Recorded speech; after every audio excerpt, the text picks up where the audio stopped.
예, 만나서 반갑습니다. 예, 광우 스님이라고 합니다. 오늘 여러분들에게 아주 감동스러운 내용이 담겨져 있는 편지를 먼저 읽어드리고자 합니다.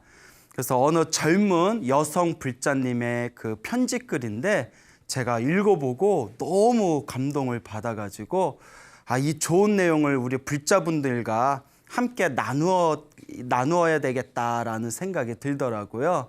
근데 그 편지에 개인적인 사생활이 있는 부분은 제가 다 편집을 했거든요.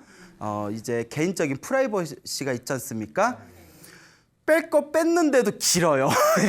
예, 뺄 거 뺐는데도 내용이 깁니다. 그렇지만 이제 굉장히 감동스럽고 좋은 내용이 듬뿍 담겨져 있으니까 차분한 마음으로 긴 호흡을 가지고 경청해 주시기 바랍니다. 친애하는 광우 스님께 안녕하세요 스님. 스님의 법문을 좋아하는 스님의 오랜 팬입니다.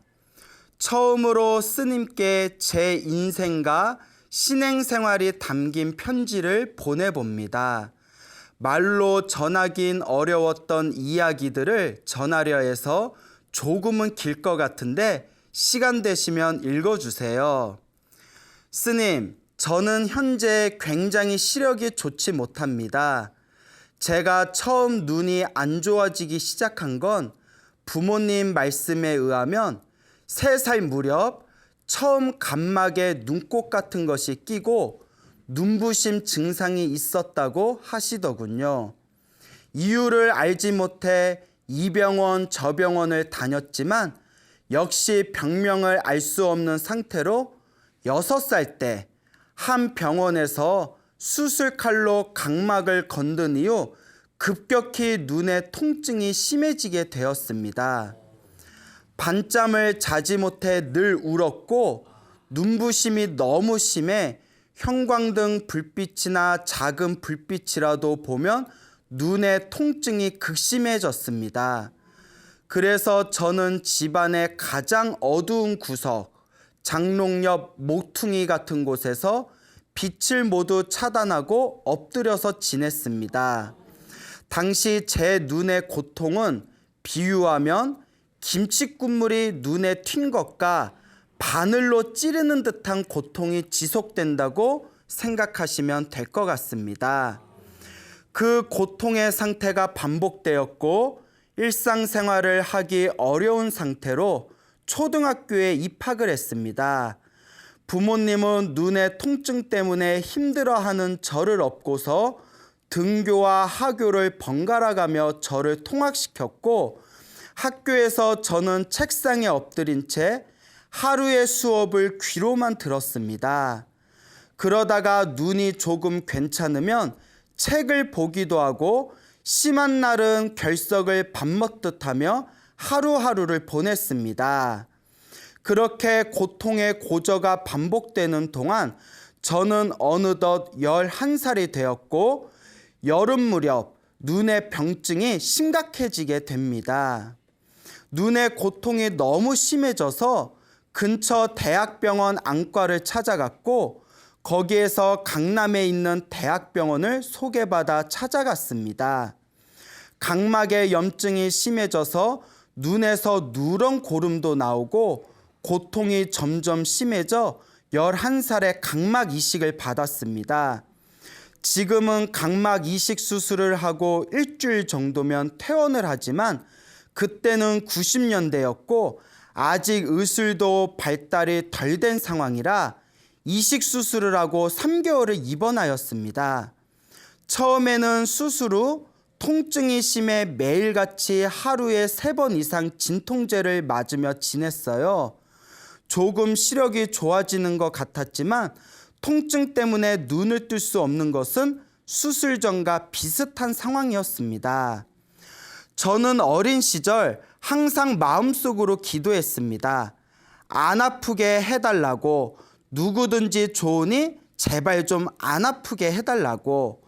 어린아이인 제 기도는 간절하지 못했을까요? 퇴원을 할 무렵 통증은 조금 사그러졌지만 그 후 거부 반응과 각막이 뿌옇게 되는 병으로 인하여 시력은 떨어지기 시작했습니다. 이후에도 양쪽 눈 모두 이식 수술을 하고도 더 좋아지지 못하고 거부 반응과 병증 재발로 좌절의 고통을 맛봐야 했습니다. 그렇게 중학교에 입학했고 통증은 여전했고 수술도 너무 잦아서 휴학을 하기도 하고 복학을 하기도 하며 겨우 학업을 마쳤습니다. 그 무렵 제게 사춘기가 찾아왔고 눈의 통증보다 더 심한 마음의 통증이 생기기 시작했습니다. 남들과는 다른 제 상황에 절망하였고 가족들에게 미안함과 원망이 뒤섞여 제 자신을 죽이고만 싶어졌습니다. 15살 무렵에 아버지께 죽고 싶다, 나를 왜 낳았냐고 원망을 한 적이 있는데 부친께서 보인 모습이 너무 절절하여 그 모습을 보기가 마음이 아파 그 이후에는 부모님 앞에서는 괜찮은 척하고 매일 밤 혼자 숨죽여 울었습니다. 그렇게 저는 암울한 어린 시절과 사춘기 시절을 보내 겨우겨우 검정고시도 보고 학업을 겨우 이어나가며 살아나갔습니다. 우울증은 기포만 같고 스스로를 죽이고 싶은 생각은 여전했지만 부모님에 대한 미안함 때문에 아무것도 하지 못한 채 견디며 살아왔습니다. 20살 무렵이 되자 신기하게도 눈에 그 심하던 통증이 사라져서 의사 선생님께 물으니 아마 이제 성장이 끝나면서 눈의 각막세포도 성장이 끝나 세포 분열이 줄어들어서 고통이 좀 사그러든 것 같다고 하셨습니다. 하지만 여전히 보이지 않는 눈과 잦은 수술로 인해 찾아온 후유증과 합병증으로 한쪽 눈은 빛만 보이는 시력이었고 한쪽 눈만 겨우 더듬더듬 볼 수 있는 시력이었습니다. 눈의 통증은 많이 사라졌지만 마음의 병은 쉽사리 나아지지 않아 깊은 우울증과 화병으로 30대까지 지냈습니다. 15년이 넘게 앓고 살았던 우울증이 조금씩 차도를 보이게 된 건 2013년 8월 제 발로 불교에 처음 입문하게 되면서부터입니다. 사실 저는 불교를 좋아하지 않았습니다. 8살 무렵에 누군지도 기억이 나지 않지만 문병 오신 친척분께서 아픈 저에게 어떤 분께서 불교에서 그런다고 하더라. 다 네 업 때문이다. 전생에 업이 많아서 그렇다. 라고 하셨던 말이 제게는 너무 큰 상처였습니다. 전생이 뭔지도 모르고 기억도 나는 게 없고 고통 때문에 우는 저에게 위로보다는 다 네 잘못이다. 너 때문에 부모님이 힘들다며 하시는 그 말씀이 비수가 되어 제 마음속에 남아있어서 불교가 멀게만 느껴졌습니다. 하지만 제 부친께서는 아픈 저 때문에 그런지 그렇게 열심히 절에 다니셨습니다. 이산 저산 이절저절 월정사 단기 출가를 비롯해 방생법회를 하러 일본과 중국, 백두산까지 다니시며 딸의 쾌유를 비셨습니다. 본인도 늘 절에 다니셨고 저에게 큰 한지를 접어 빼곡하게 옷만이 반매음을 쓰라며 알려주셨습니다. 지금 생각해보면 사경수행인데 당시에 저는 그냥 영어 단어 외울 때처럼 깜지 쓰는 기분이라 좋아하지 않았습니다. 그저 아버지께서 안 쓰면 역정 내시는 게 보기 싫어서 꾹 참고 몇 장을 썼던 기억이 납니다. 하지만 그 역시 원치 않는 수행이기에 마음속까지 전달되지 못했습니다. 살면서 마음으로 방황을 많이 했습니다. 난 왜 아픈 걸까? 남들과 왜 다른 걸까? 남들은 특별히 원하지도 않았는데 밝은 눈과 건강한 신체를 갖고 있고 나는 왜 그토록 원하는데 갖지 못했을까? 남들과 비교하고 그 비교 때문에 절망하기를 반복하며 아무것도 할 수 없는 제 자신을 원망하며 하루하루를 보냈습니다. 그러다 아주 조금씩 주위를 살펴보니 제가 그토록 원하는 행복이라고 여기던 것을 갖고 있는 사람들이 정작 행복해하지 않는 것이 이상하게 느껴졌습니다. 저는 눈만 보이면 모든 게 해결될 것 같았는데 다른 사람들을 관찰해 보니 그렇지가 않더군요. 그들은 또 다른 갖지 못한 것에 대해 욕심내고 있었고 갖고 있는 것에 감사할 줄을 몰랐습니다.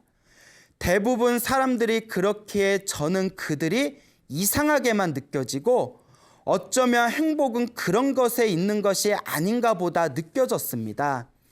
그래서 문득 제 주위에 행복한 사람들이 누가 있나 찾아보게 되었습니다. 그런데 행복해하는 사람들이 별로 없어서 찾는데 10년 이상은 걸린 것 같습니다. 30이 넘어서야 제가 느끼기에 그나마 가장 행복해 보였던 사람들의 부류가 신앙을 가진 사람들이었습니다. 그래서 저도 신앙을 가져보려 교회도 나가보고 성경도 모두 읽어보고 했지만 신앙심은 생기지 않았습니다. 그래서 익숙하지만 별로 좋아하지는 않았던 불교로 눈을 돌리기 시작했습니다. 어두운 눈으로 산속 깊은 절까지 가는 것은 엄두가 나질 않아 집에서 다이어트에도 좋다는 108배를 시작하게 되었습니다. 108배를 하다 보니 자연스레 불교가 더 궁금해졌습니다. 절하는 게 불교일까? 옷만이 반매운만 계속 쓰는 게 불교일까? 궁금증이 더해가서 직접 템플스테이를 해보고자 인터넷을 뒤지기 시작했습니다. 그래서 도심과 가까운 한 사찰을 선택하게 되었습니다. 나중에야 알게 되었지만 눈이 어두운 제가 템플스테이에 참가하는 걸 담당자분이 꺼려 하셨는데 지도법사 스님께서 본인의 의지가 중요하고 자원봉사자들이 옆에서 도와준다 했으니 허락해 주라고 해서 즐겁게 불교에 입문하게 되었습니다. 워낙 부모님의 보살핌 속에 살아왔고 혼자서는 할 수 있는 게 많이 없었기에 가족이나 지인이 아무도 없는 낯선 곳에 있는 것도 거의 처음이라 첫날 적응하기도 힘들고 잠이 오지 않았습니다. 그렇게 겨우 잠에 들게 된 첫날 밤에 꿈을 꾸었습니다. 눈부신 환한 연꽃 위에 빛나는 동자승이 저를 향해 미소를 짓는 꿈을요. 그 꿈 덕분일까요? 저는 정말 재미있게 템플스테이를 마쳤고 처음으로 법명이란 것도 받게 되었습니다. 걱정이 되셨던 저희 부모님은 4일이라는 짧은 기간임에도 불구하고 제가 잘 지내는지 보러 오시기도 했습니다. 그때 아버지께서 초발심시 병정각이라는 그 당시엔 이해 못할 말씀을 하시면서 마음이 그렇게 났으니 계속 절에 다녀보라고 하셨죠. 아버지의 표정에는 뿌듯함이 묻어났는데 왜 그러셨는지 나중에야 알게 되었습니다. 그렇게 스님과의 인연이 시작되어 주말에 청년회 활동도 하며 평일 저녁 퇴근 후에는 스님과 즐거운 불교 공부 시간을 갖게 되었습니다. 불교 입문 공부 시간 첫날의 법문 중 가장 인상 깊었던 건 윤회의 시작과 끝은 어디냐는 제자의 질문에 부처님께서 말씀하시길 그걸 궁금해하지 말아라. 깨닫지 못한 중생이 아르마리로 생각해도 결코 알 수 없으니 머리로 궁금해하지 말고 먼저 수행정진하여라 라는 부처님의 말씀을 전해주셨습니다. 사춘기 시절 저는 외부 활동이 적고 혼자만의 시간을 자주 갖게 되다 보니 사색과 망상의 시간을 자주 갖곤 했었습니다. 이런저런 생각 끝에 도달한 생각은 생로병사는 왜 있으며 윤회가 있다면 그 시작은 어디고 끝은 어딜까를 생각하다가 너무 무섭고 소름이 돋는 느낌을 받으며 극도의 공포감에 휩쓸려 정신적인 패닉 현상을 한번 경험한 적이 있었습니다. 이후 생각하지 않으려 해도 툭 하면 그 생각이 올라와 아무것도 하지 못하는 정신적인 마비 지경에 빠지기도 했었습니다. 사회생활을 하면서 조금 잊혀지나 했으나 무의식에 남아있는지 간혹 잠을 잘 때 그 패닉 상태가 밀려오곤 했습니다. 이것 때문에 힘이 들어 정신과 상담을 몇 번 받은 적이 있는데 큰 효과는 보지 못했습니다. 그렇게 10년 넘게 고민하고 있던 제게 불교 입문반 첫날 2500여 년 전에 계시던 부처님이 바로 옆에서 말씀해 주시듯 그렇게 저에게 큰 마음의 울림으로 다가왔습니다. 아르말이구나. 수행하고 정진하면 되는 거구나. 그렇게 점점 부처님의 가르침에 빠져들어갔습니다. 이것이 있으므로 저것이 있고 이것이 생김으로 저것이 생긴다. 이것이 없으므로 저것이 없고 이것이 멸함으로 저것이 멸한다. 연기법을 배웠을 때 또 한 번 제가 찾던 진리를 찾았다는 생각에 하염없이 눈물이 나기도 했습니다.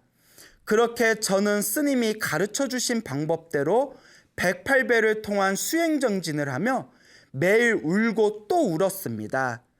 처음에는 너무 힘들게 살아온 제 자신이 가여워서, 그러면서 그동안 몸과 말과 생각으로 지었던 저의 업보 생각에 참회의 눈물도 흘리고, 제가 몰랐지만 갖고 있던 모든 것에 대한 감사함에 울고 또 울었습니다. 저의 발언은 눈이 좋아지거나 나빠지거나 상관없이 흔들리지 않는 마음을 갖게 해주십시오 였습니다. 그렇게 6개월을 울면서 절을 하고 나니 어느 날 밤 꿈에서 관세음보살님이 나타나셨습니다. 꿈에서 관세음보살님을 뵙고 제가 질문을 했습니다. 관세음보살님, 제가 깨달음을 얻을 수 있겠습니까? 꿈속에서 만난 관세음보살님은 오래 걸리지만 깨달을 수 있다고 말씀하셨습니다. 그 꿈을 꾼 뒤로 신기하게도 마음이 편해지며 더 이상 기도 중에 눈물을 흘리지 않게 되었습니다. 그렇게 부처님의 가르침을 공부하며 단기 출가하여 3일 동안 10,000배의 절과 100일 동안 매일 500배의 절을 하였습니다. 그 과정에서 저는 인간의 행복은 참으로 단순하구나, 그리고 번뇌는 거대하여 녹이기가 어렵구나 하고 다시 한번 깨닫게 되었습니다. 그리고 저는 언젠가 반드시 이 불교를 많은 사람들에게 보다 쉽게 알리고 싶다는 서원을 세우기도 했습니다. 그렇게 불교에 스스로 귀의한 지 3년, 그리고 4년이 접어들 무렵 10년 만에 감마기식 수술을 하게 되어 조금 더 밝은 눈을 갖게 되었습니다. 하지만 너무 부처님의 가피라며 들뜬 탓일까요? 아니면 잘 보이는 게 좋아 너무 많은 책들을 본 탓일까요? 수술 후 1년이 지난 후부터 거부 반응으로 눈의 상태가 다시 나빠졌습니다. 처한 상황을 보면 어릴 때 힘들었을 때와 크게 다르지 않았습니다. 광우 스님께서 항상 하시던 말씀, 좋은 일이 생기든 나쁜 일이 생기든 항상 마음이 평온한 거, 이것이 불교의 핵심입니다. 이것이 불교의 핵심입니다 라는 말을 의지하여서인지 생각보다 마음은 평온했습니다. 그동안 부처님 법을 수행한 덕택인지 어린 시절처럼 많이 슬프거나 좌절감이 생기지는 않았습니다. 그런 제 자신이 스스로 신기했습니다. 눈이 안 보이거나 아플 때 제 마음을 들여다보았습니다. 아프다, 안 아프다라는 감정과 아픔을 피하고 싶다, 아프고 싶지 않다라는 감정이 모두 저의 분별심이라는 것을 또렷하게 알게 되니 마음이 편안하고 흔들리지 않았습니다. 이것이 수행의 힘인 것 같습니다. 부처님 가르침을 공부하다가 좋은 남자를 만나 결혼까지 하게 되었습니다. 남편과 함께 친정 부모님 댁에 가서 밤이 새도록 많은 이야기를 나눴습니다.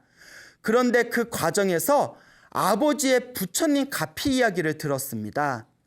아버지께서 아픈 저를 가엾게 여기시며 부처님께 아픈 우리 딸을 낫게 해달라며 많은 절을 찾아다니며 기도를 올린 이야기는 앞에서도 잠깐 언급을 했었는데요. 아픈 우리 딸 제발 안 아프게 해달라고 그 기도가 전부였던 아버지는 당시에 7년을 넘게 그렇게 열심히 기도를 했지만 이렇다 할 차도가 없었다고 합니다. 하지만 아버지는 결코 실망하지 않고 딸을 위한 간절한 기도를 멈추지 않으셨습니다. 제가 20살이 될 무렵에 부친께서는 팔공산 갓바위 아래 수행터에서 평소처럼 기도를 하셨다고 합니다. 그렇게 밤샘 기도를 하던 중에 그날따라 평소보다 더욱 눈물이 나시더랍니다. 울음과 피로로 지쳐서 기도하던 도중에 잠깐 졸았는데 그때 꿈을 꾸셨다고 합니다. 하얀색 한복을 입은 거사님이 나타나시더니 왜 그렇게 우느냐고 묻더랍니다. 아버지가 대답하시기를 딸의 눈이 너무 아파서 제발 우리 딸 그만 아프게 해달라고 부처님께 빌면서 울고 있습니다. 그 거사님께서 빙그레 웃으시면서 말씀하시더랍니다. 딸이 이제는 더 이상 아파하지 않을 걸세 하며 꿈에서 깨셨다고 합니다.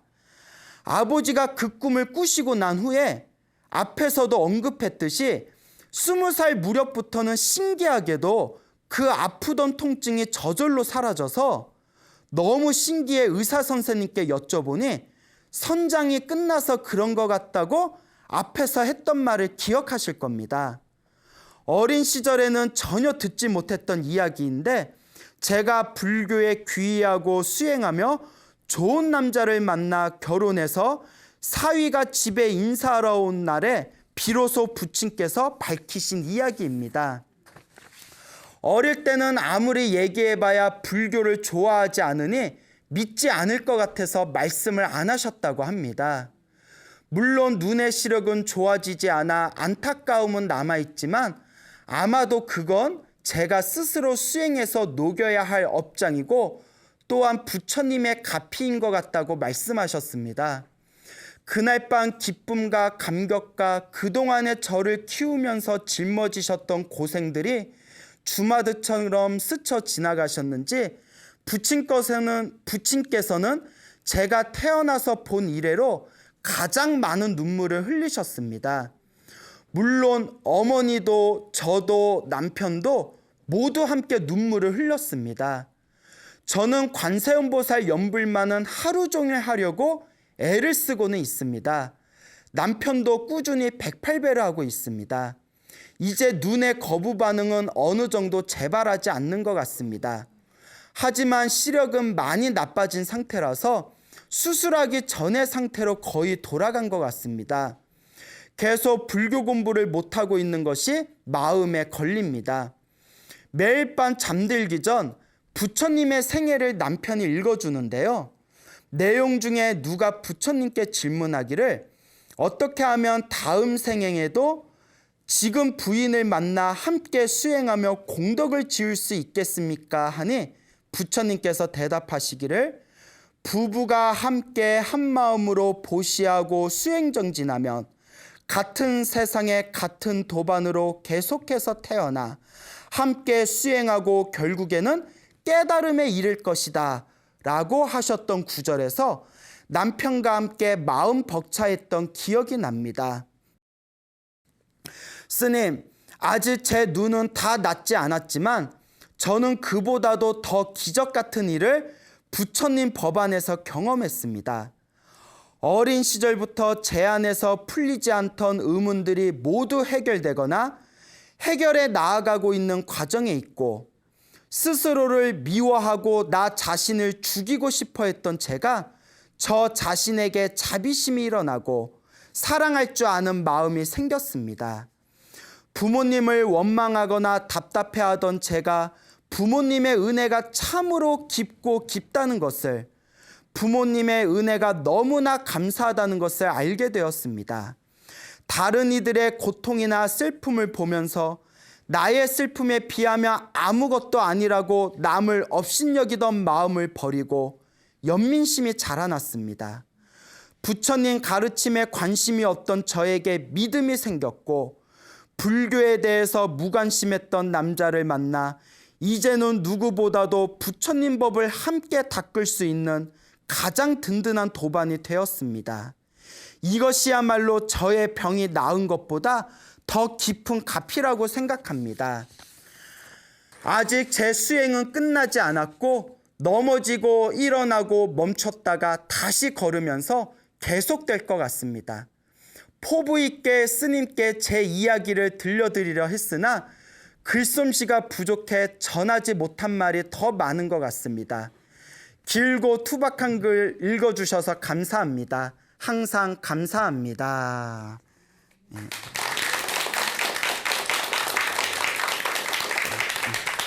예, 이렇게 좋은 내용이 담긴 편지를 보내주신 우리 보살님, 불자님 너무 감사드립니다. 다시 한번 박수 부탁드리겠습니다. 예.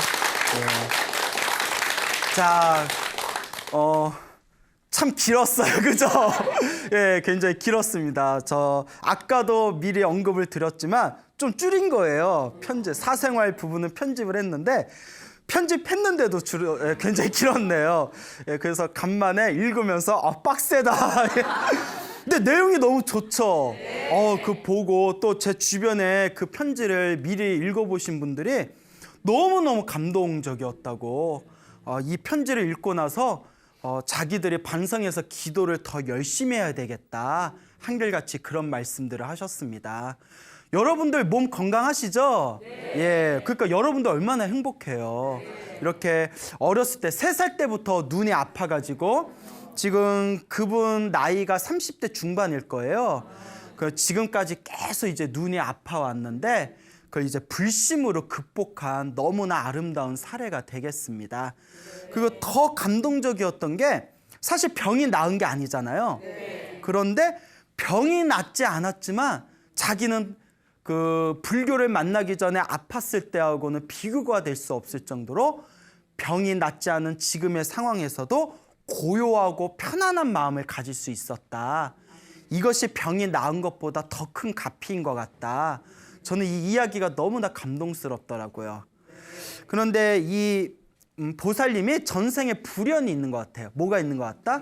예, 부처님과 인연이 있는 것 같아요. 일단 불심이 깊은 아버지를 만났잖아요. 불심이 깊은 아버지를 만났고 아버지가 7년을 기도하셨대잖아요.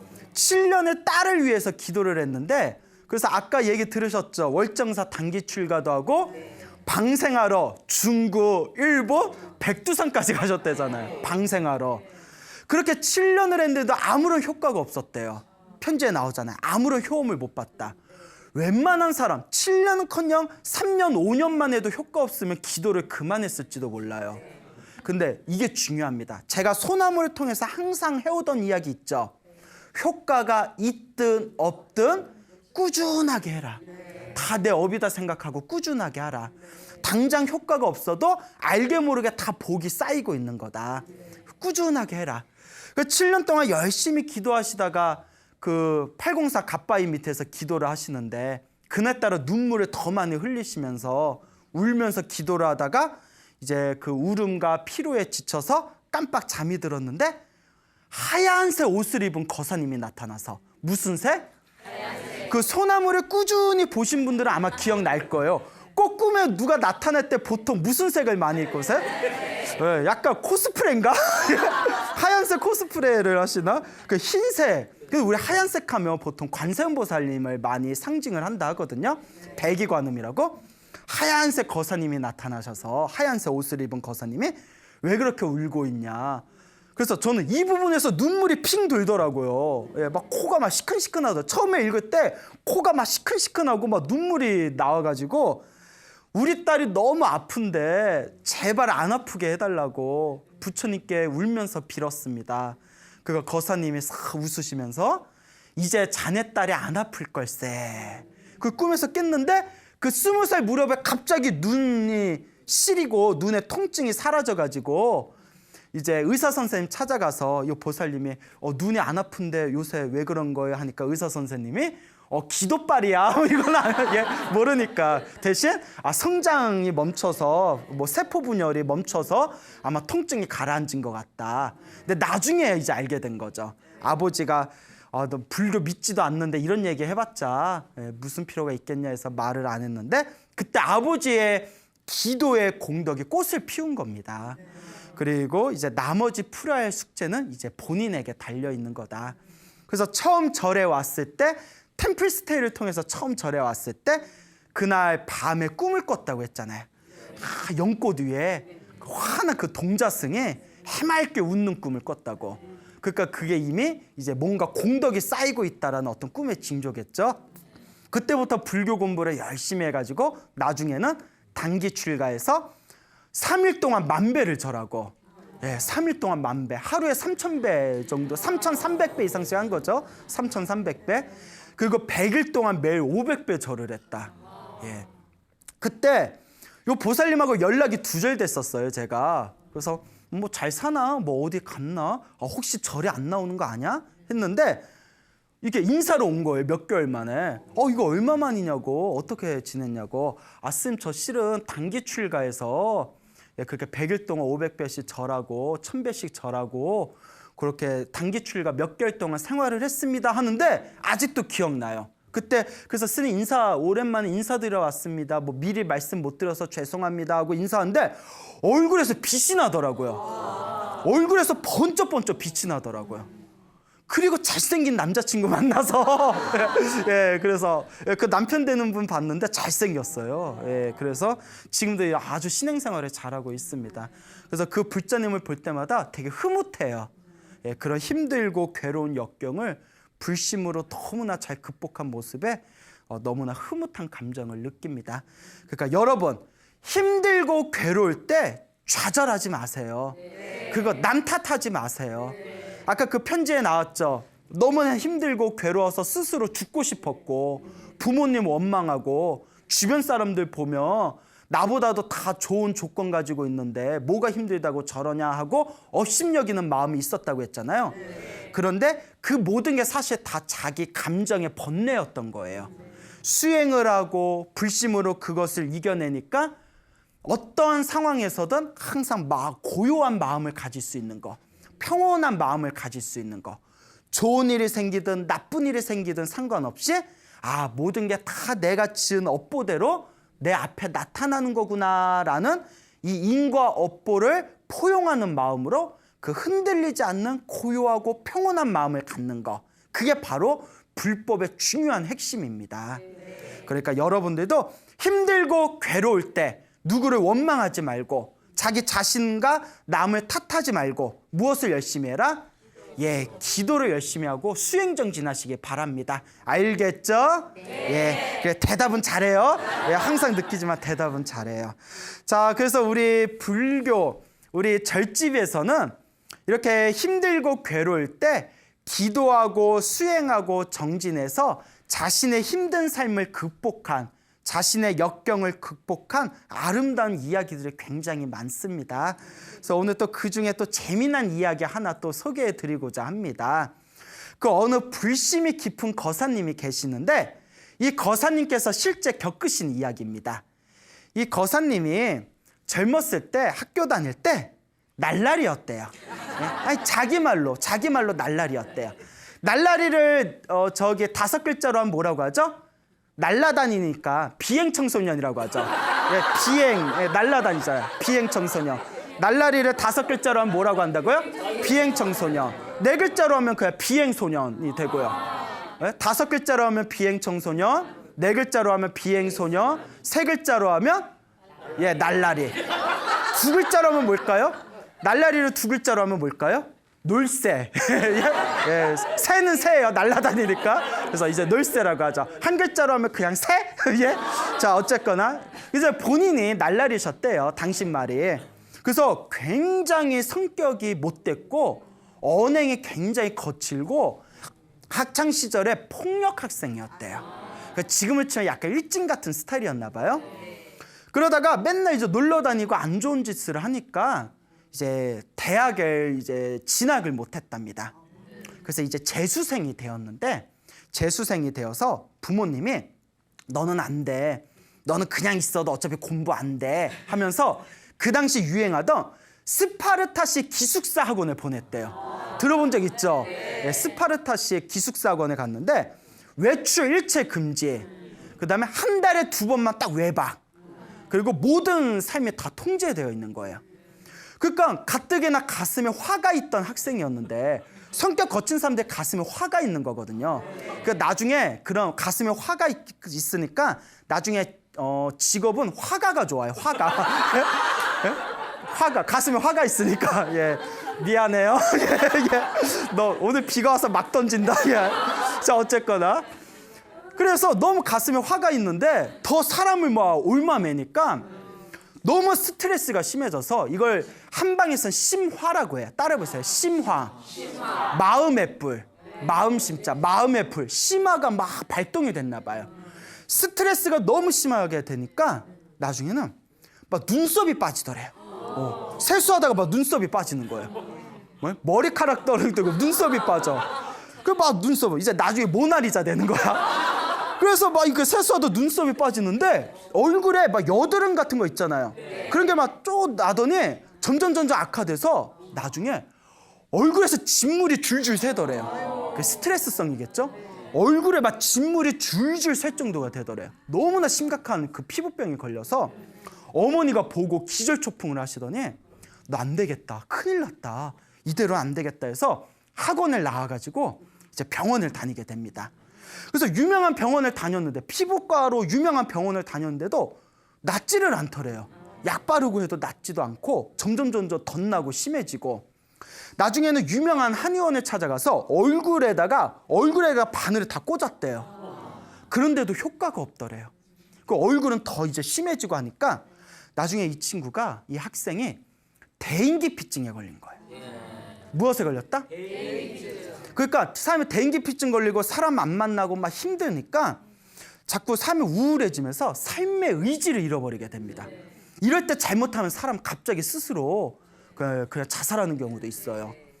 너무 힘들니까 학생이 엄마한테 부탁을 합니다. 엄마, 나 차라리 절에 들어갈게. 그 조용한 곳에서 맑은 공기, 그런 조용한 환경에서 맑은 공기 이렇게 쐬면서, 바람 쐬면서 지내면 병이 나을 것 같아. 그 엄마가 한숨을 푹 내쉬면서 그래, 네가 원하면 그렇게라도 하자. 병원에서 치료가 안 되니까. 그래서 이제 절에 들어가게 됐는데, 절에 갈 때 마음이 불심이고 뭐고 하나도 없었대요. 오로지 현실을 도피하고 싶은 마음.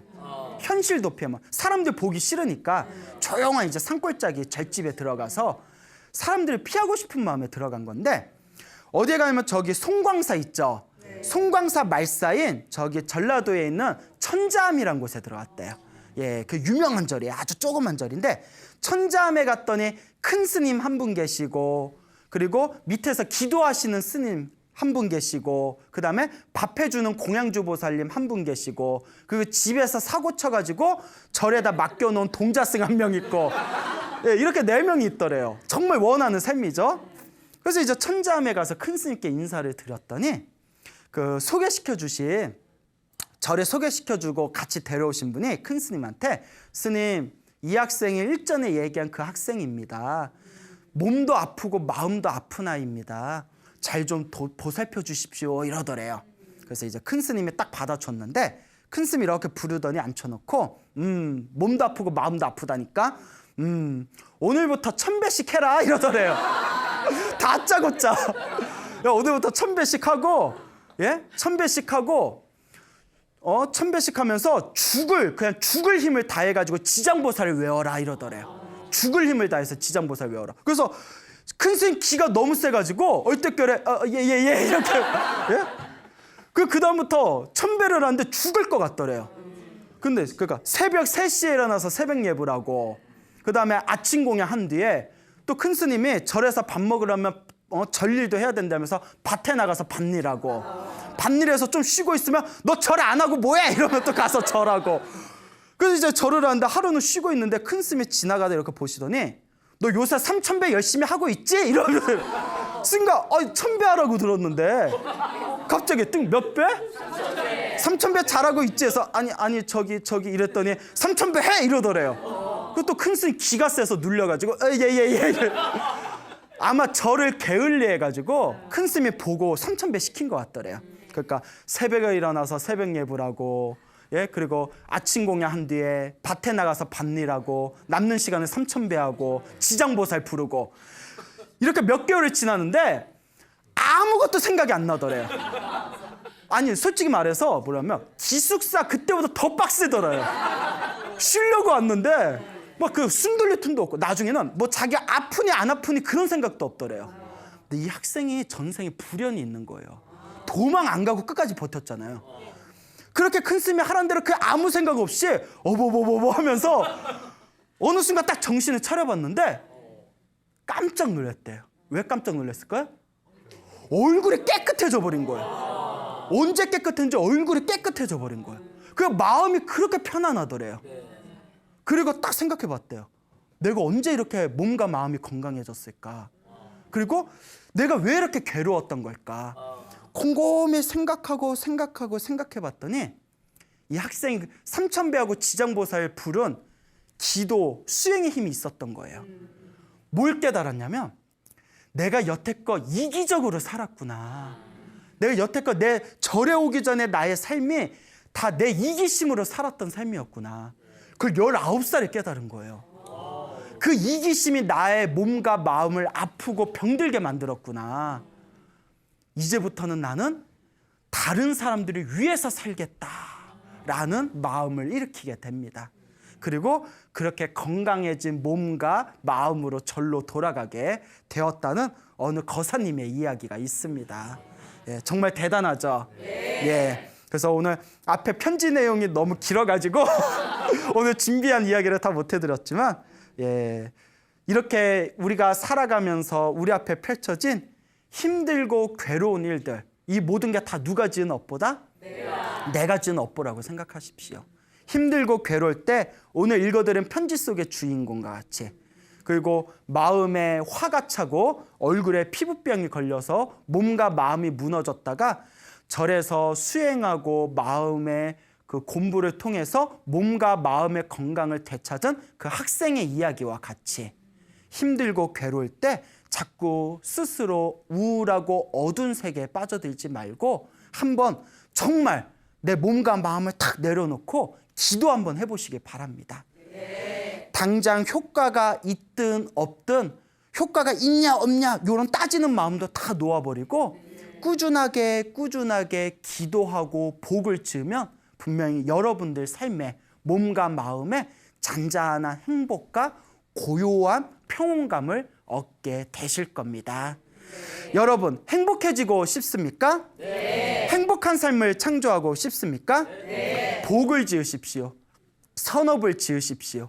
공덕을 쌓으십시오. 복과 선업과 공덕의 힘이 여러분들을 진정한 행복의 길로 이끌어 줄 것입니다.